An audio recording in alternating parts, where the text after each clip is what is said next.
Hey everybody, it's Lon.TV, and it's time once again for your weekly wrap-up, and we've got a whole bunch of topics to discuss this week, including no Gigabit for you or for me. The Genesis and Mega Drive get some FPGA love. We'll look at the state of the retro business. Linux is now on the Chrome OS Stable Edition, so you can get it on any compatible Chromebook now.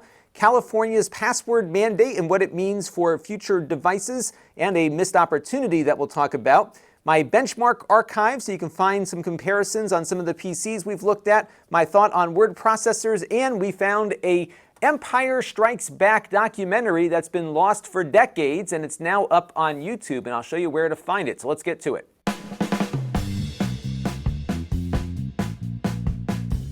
Now, before we begin, I want to thank our newest supporters here on the channel, and we had a whole bunch of new ones come in via Patreon, including Frank Alonzo, who upgraded his support, Chris Huston, Augustin, Derek Maggard, Brendan McCleary, and Mary Hurley became our latest YouTube member as well. I want to thank everyone who contributed this week, along with everyone who contributes on an ongoing basis, and all of you who watch on a regular basis too, because all of those things equal channel growth. Now, we don't have an advertiser this week, but we do have a non-ad, an affiliate link for Audible. This is a service that provides audiobooks to the world, and you can choose to either buy the books outright, or you can subscribe to their subscription program, which starts at $14.99 a month, and you'll get one audiobook and 2 Audible originals each month. Those Audible originals are usually shorter stories, but they've got some cool stuff. I got an X-Files radio play with the original cast in it. That's pretty cool as part of that subscription fee. You get some audio fitness programs if you're looking to work out a little bit. You can roll over any unused credits you have for up to 5 months. I do that quite a bit, especially if I'm in the middle of a long book. You have easy exchanges, so if you get a book you don't like, you can swap it out for one that you do like. And if you cancel your subscription, everything you get through Audible is yours to keep. So the subscription is not like one of these streaming services where if you stop the subscription, all your content goes away. When you buy something on Audible, even with your monthly credit, you own it. And I think that is a great business model. And I've really been getting a lot more reading done now that I'm an Audible subscriber. I have been for a while. Because as life gets busier, you don't have time to read as much. And for me, when I'd get into bed and start reading, I'd fall asleep a page or two into the book. It took me forever to get through my books. Now, if I'm out driving or I'm out doing some yard work or doing some chores around the house, I can catch up on my reading. And I think this Audible subscription is a great deal for people who want to read more. So let's take a look at the week in review. On the Extras channel, we unboxed the Huawei Matebook D and took it apart to see what kind of upgrades we could do to it. We also unboxed the Samsung X5 Thunderbolt 3 portable NVMe SSD, which we'll be reviewing this week. It's kind of a neat casing on it too. It feels like a car. They've got some really high-end build quality on this thing, which I guess you would expect for a device that costs as much as it does. This is a $400 500 gigabyte SSD, quite expensive, and if you need the speed, you'll get it, but there might be some arguments to be made for something a little less expensive. On the main channel, we looked at that Huawei Matebook D. I'm going to talk a little bit more about some special prices on that in a second. We also looked at the Lenovo Chromebook C330, which is a 2-in-1. I always love to look at Chromebooks, and this was a nice one. And we also took a look at a fun little printer from HP called the Sprocket. Kind of reminds me of that old Saturday Night Live skit, at least its name does. And we had a lot of fun printing out pictures with that and using some of its AR features. And you can see all of those videos linked down below in the master playlist. And a great conversation happened on that Huawei review, because apparently these were like a Walmart exclusive for a little while. They're now being found on Amazon for around $600, but Walmart, the brick and mortar Walmart stores that might be near you, are now liquidating these at $450, and my local Walmart has 2 of them right now. If I didn't have like 12 Windows laptops all over the place, I'd probably get one of these because it's a great deal. It's an AMD Ryzen-based laptop called the Matebook D, and if you go on brickseek.com, you can check the inventory levels at your individual Walmart store, and they'll tell you how many they have. And I did not see these available on the Walmart website. So if BrickSeek sees that device in stock, get in your car or get an Uber or whatever and drive down to your store and get a deal, because that's a really, really good price for what we saw on this laptop. Normally they're selling for about $600 on Walmart. So definitely grab one if you can. And now it's time for a couple of things that are on my mind, and this is week 87 of me doing this as a full-time occupation. And if you've been following my adventures in trying to get faster internet service to my home, you'll remember about 2 weeks ago I mentioned Comcast has this new Gigabit Pro service that they're offering to residential areas. And my area is one in which this service was being offered. So I called them up and I said, hey, I'm interested in this service. Can you provide it to me? And they did an initial look and they said, yeah, it looks like you're pretty close to the fiber tap. We think it might happen. We've got to go through a multi-step process and survey and see if it's totally doable. And unfortunately, I got this email right after I shot the wrap-up last week that says I am out of scope. I'm about 19,000 feet away from the nearest tap that they can actually bring me this service through, which means that I am basically stuck with what I've got for a while. And what's so funny is I got a call just out of the blue from their business people about 20 minutes after this email arrived, and I told them what happened with the Gigabit Pro. And what's funny is their business department is so completely detached from residential service that their pricing is not even in the same universe. But the guy says, oh yeah, we got 500 gig service. We can bring that to you. I said, over coax? He's like, oh yeah, we can totally do that. I said, upstream? He's like, yeah, it's upstream. And then he hangs up, he calls me back and says, oh, I made a mistake. It's 500 down. And actually in your area, it's 300 down. And we can only do 12 up, which is exactly what I have now. But the business people wanted to charge me twice what I'm paying on the residential side. So I'm just going to keep the status quo for a while, unfortunately.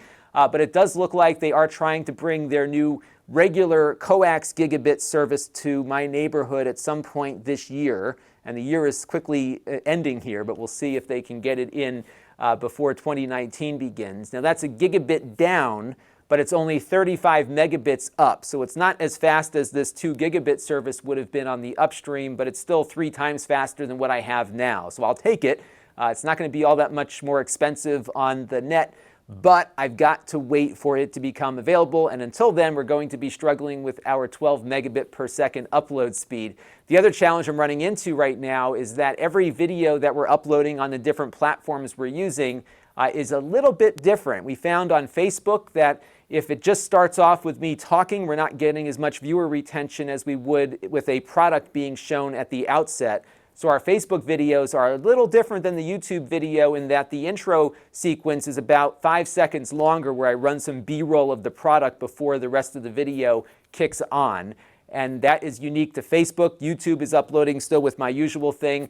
And then on Amazon, we have to make a few changes for that. So really, that speed would have been very helpful.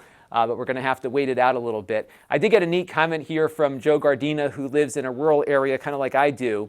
And he was noting that where he's at, they actually get gigabit up and down because some of the newer neighborhoods have buried utility lines, and the utilities did not want to run new lines through all of that underground conduit because it cost too much. So he's gotten himself some good service even in an older rural neighborhood, which I'm hoping for as well. What really kills me is that there is fiber literally at the end of my driveway. I can see it tagged on the cable as it's running by, but there's just no way to get at it, unfortunately, and that is what I'm going to have to deal with. But he did say, have you considered moving? And I have not, because I am very happy where I live right now. My internet service is usable. It's just not as good as I need it to be. But I think if I ever move out of the basement and get an actual office studio location, one of the major factors will be whether or not we can get this service here. So I'll probably go through that installation process again against whatever addresses I'm looking at for a formal office. And if it's available at that office, that of course will get me a little bit more motivated to select one place versus another. But definitely we're not going to move this operation until we know we can put it into a place where we can get the bandwidth we need. And now it's time for some things in the news that caught my eye, and I was very excited to see this new device coming out from Analogue, which is one of the best, if not the best, maker of retro clone consoles. And this one is going to simulate the Sega Genesis and the Mega Drive through the use of a field programmable gate array chip. And we've covered a bunch of these Analogue consoles in the past. And in fact, I'll put a bunch of the videos I've done on these in the master playlist down below. The one I have in my hand here is their NES clone console. This one is called the NT Mini. It was wicked expensive when it came out and still is, about $450. They only release them every once in a while. But it runs the NES library along with just about every other console from the 80s. And because it's using one of these FPGA chips, they're doing a hardware simulation versus straight up software emulation, and it works a lot better than many of the emulators you may have played with. Very low latency on this. They have an absolute genius designing the hardware, this guy named Kevtris. We're going to try to get him on for an interview at some point because he has been replicating these old systems in FPGA better than anybody, and he's been making consoles now for Analogue to get some of these old consoles working better with your HD television.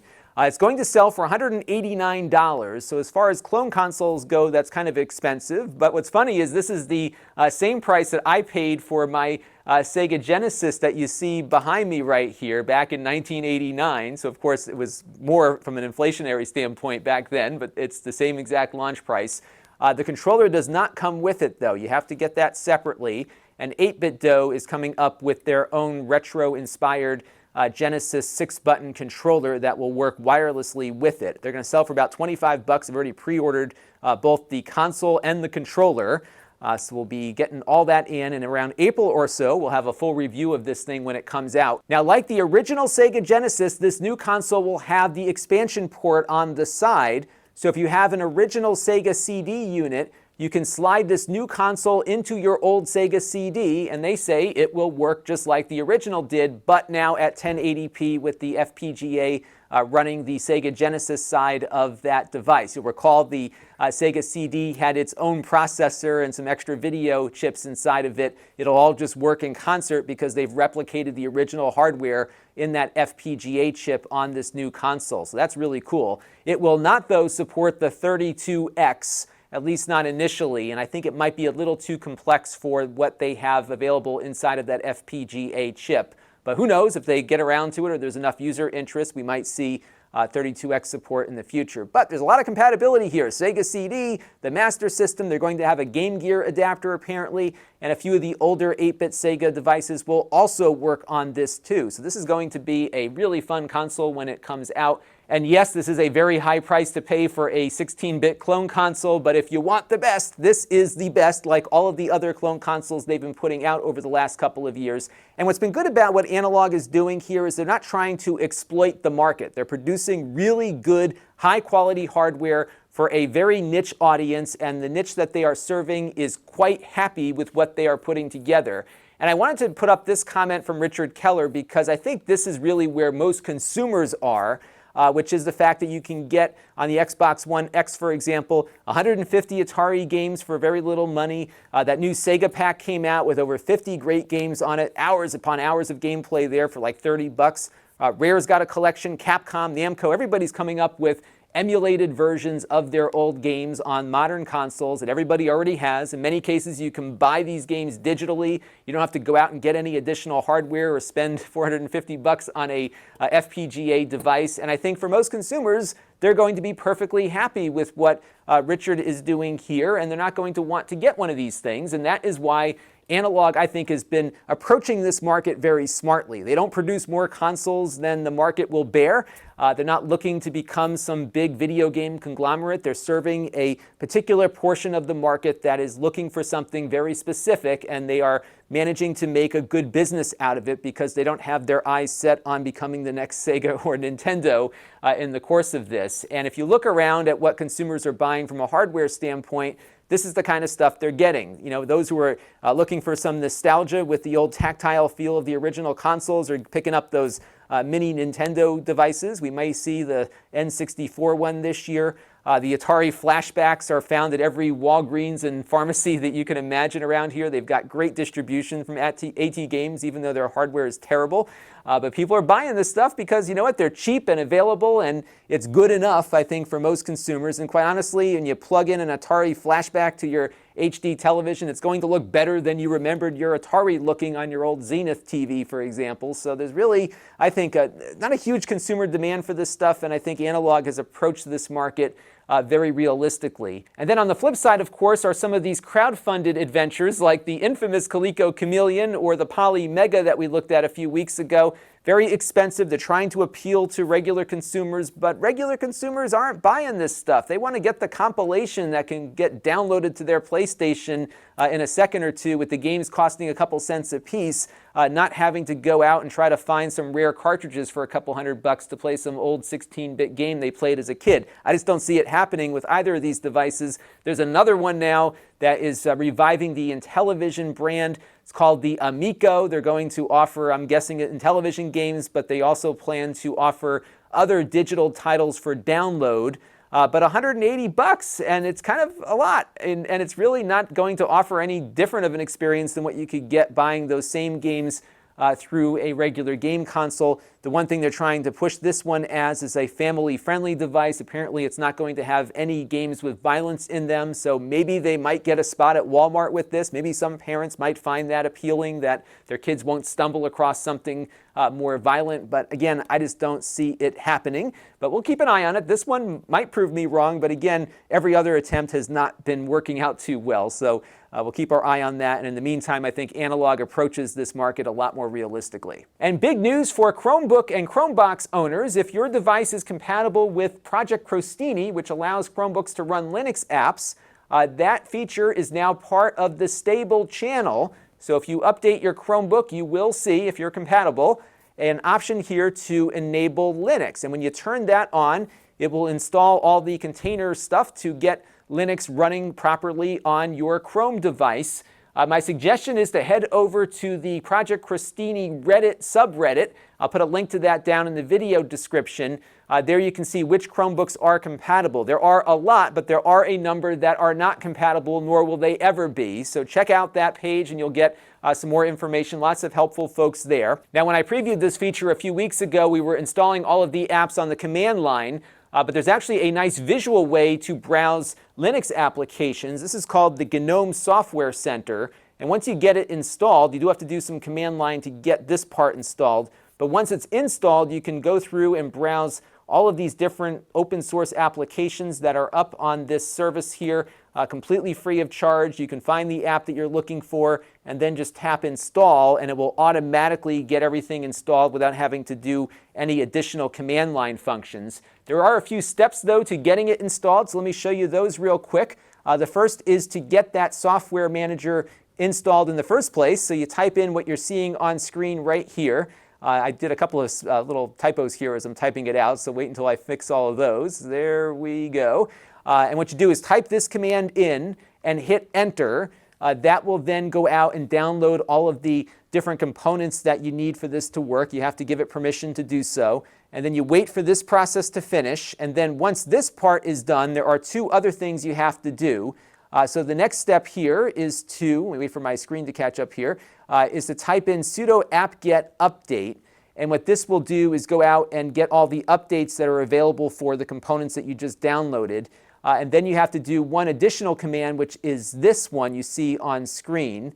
And what this will do is get that software, again, updated properly. And once you get all of that done, you have to reboot your Chromebook. And after you do that, the store here, or this application center, will be populated with all of these apps for you to browse through. If you don't do those other two steps, you won't see anything. So if you do those two steps and you still don't see anything, make sure your Chromebook shuts down and completely reboots. And then when you go back to the package center here, you'll see more applications available. And I found it to be really helpful. And what's cool, too, is that after it's done installing things, they will show up. Looks like my Chromebook just locked up on me here.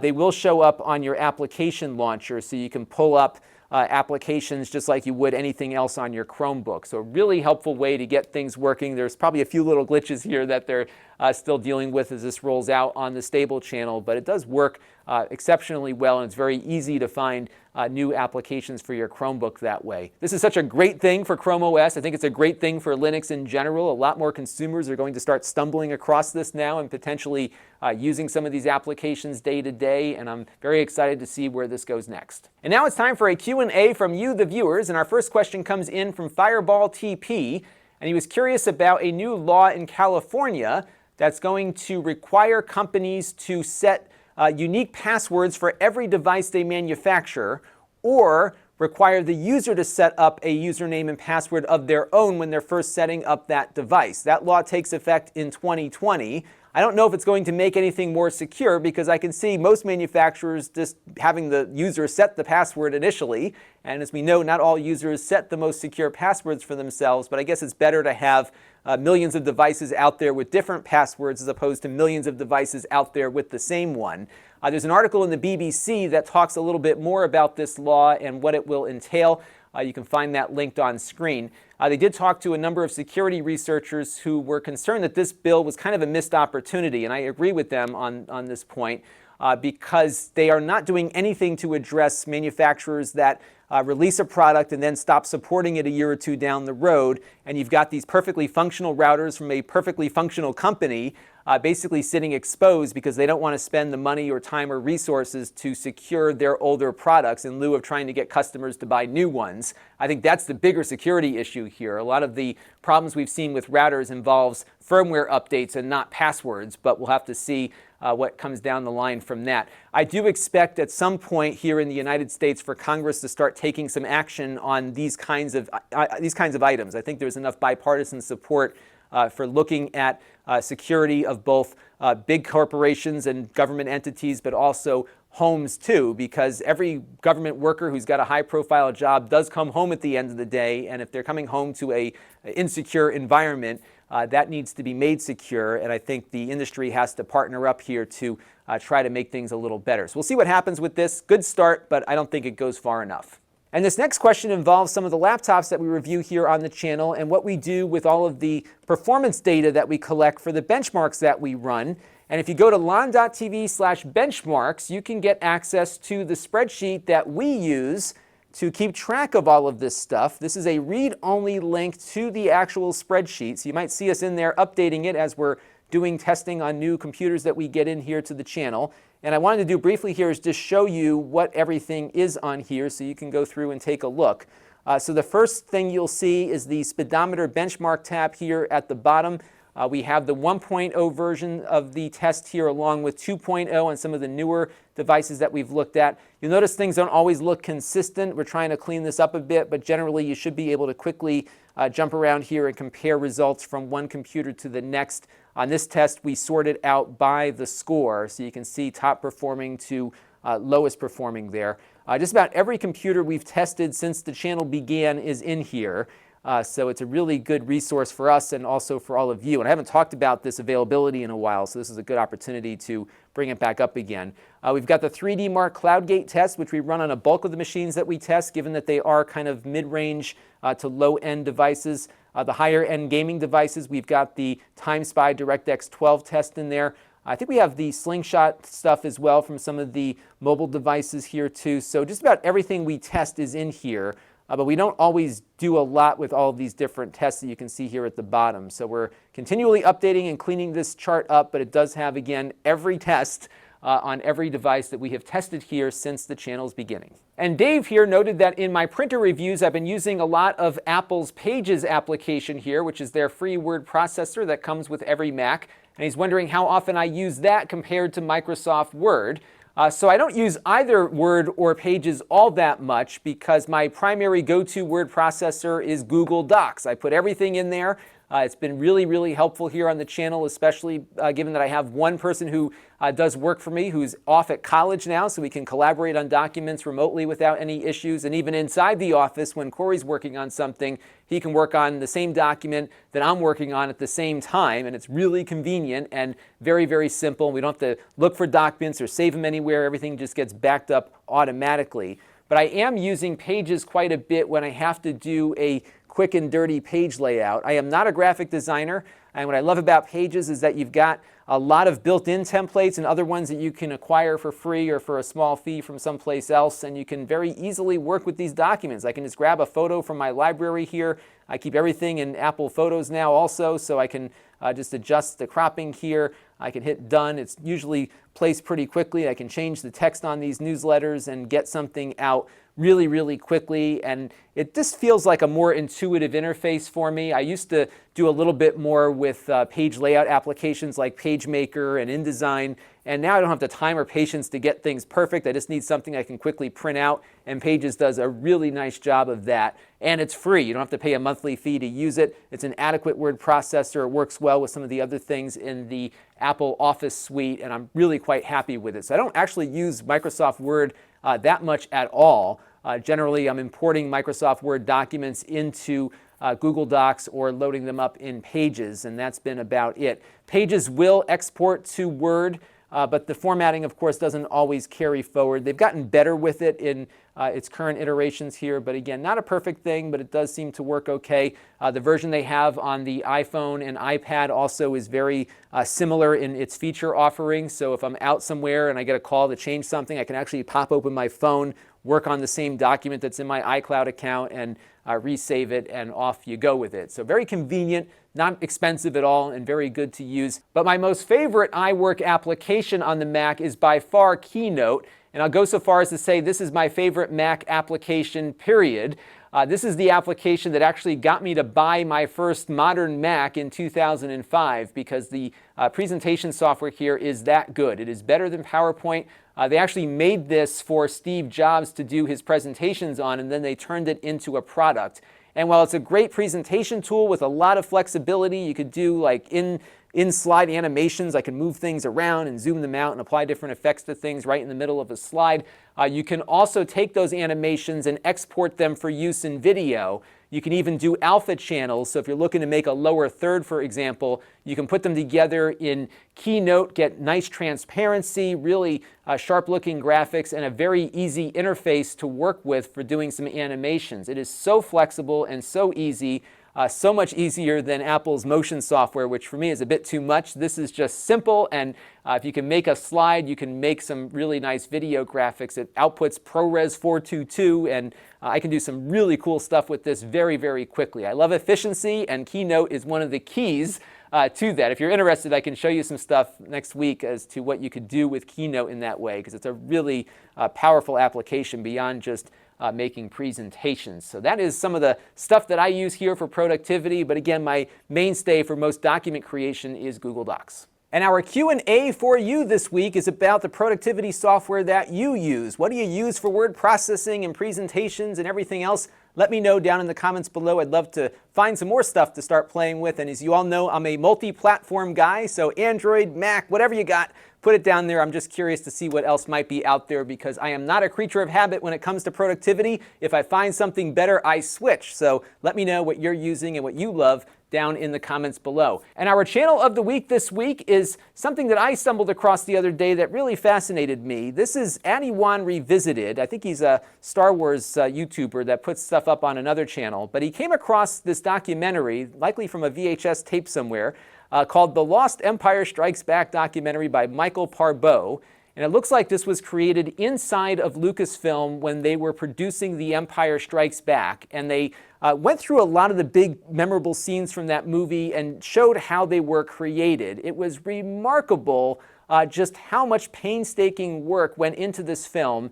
And given the technological limitations of the time, it's also remarkable how these scenes really have held up 40 years later. They look fantastic even today.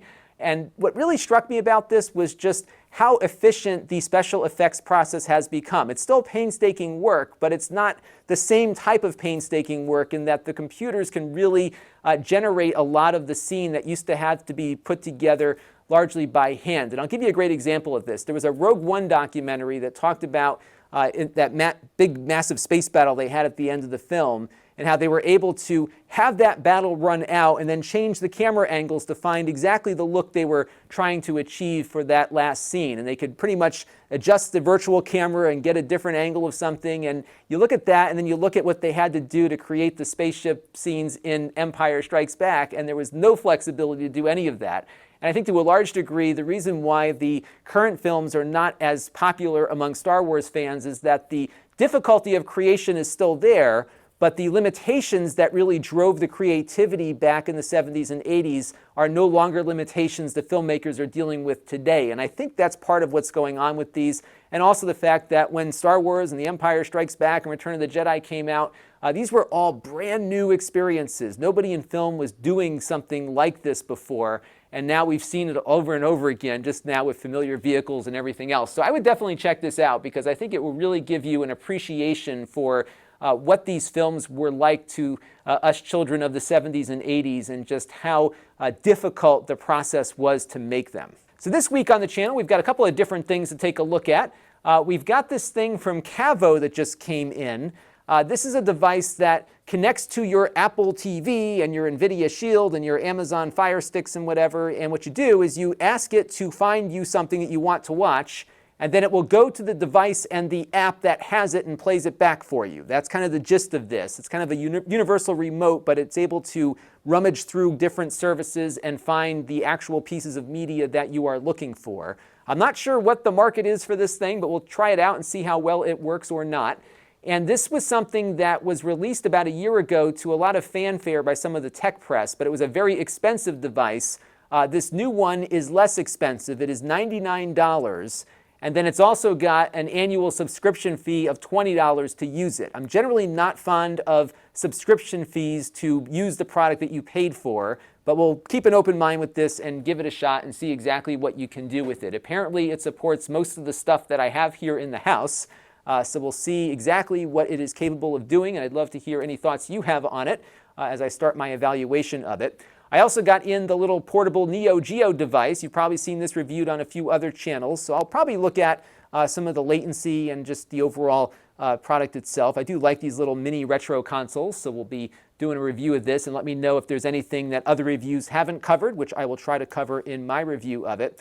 And we'll also be taking a look at that Thunderbolt 3 solid-state drive that I mentioned on the Extras channel at the outset here. I'm still trying to get to that short-throw projector. It keeps getting bumped by other things coming in. You know, the new shiny objects come in and I kind of go in that direction, but it's staying on the list here because I definitely want to explore short-throw projectors, and we've got one in the box waiting for my review, so stay tuned for that. Now, if you want to help the channel, you can. You can go to Lon.TV/support and make a monthly or one-time contribution to what we do here.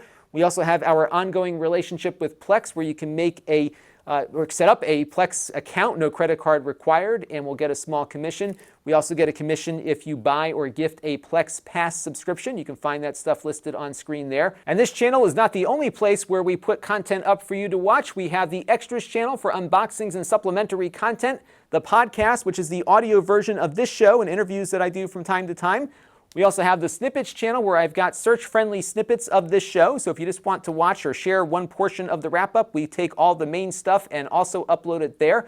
And we have my live streams archive at Lon.TV/livestreams. We'll be doing some more of those a little later in November. If you want to be notified every time I do something here on any of these channels, you can click the bell on each of them so that you'll get pushed a notification or an email sent out to you. That's definitely something you'll want to do because YouTube doesn't always give subscribers what they subscribe to, unfortunately. And if you want to engage with the channel, you can go to Lon.TV/email to sign up for our very infrequent email list.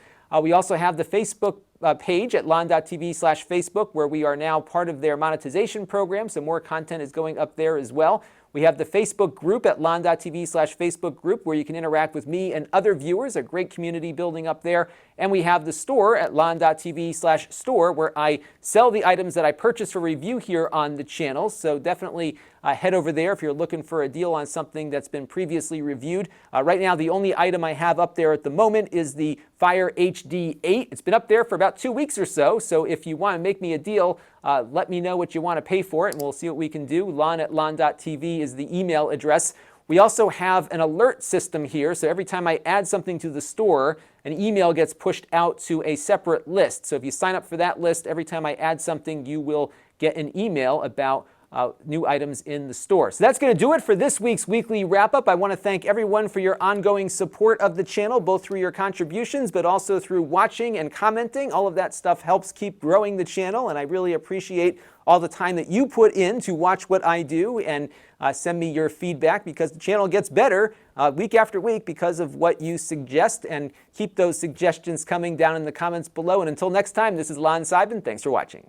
This channel is brought to you by the Lon.TV supporters, including gold-level supporters Chris Allegretta, the Four Guys with Quarters podcast,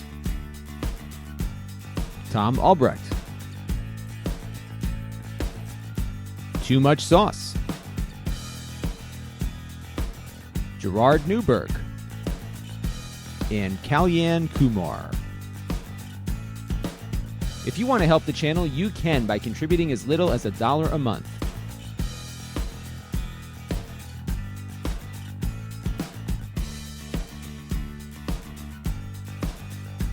Head over to lon.tv/support to learn more.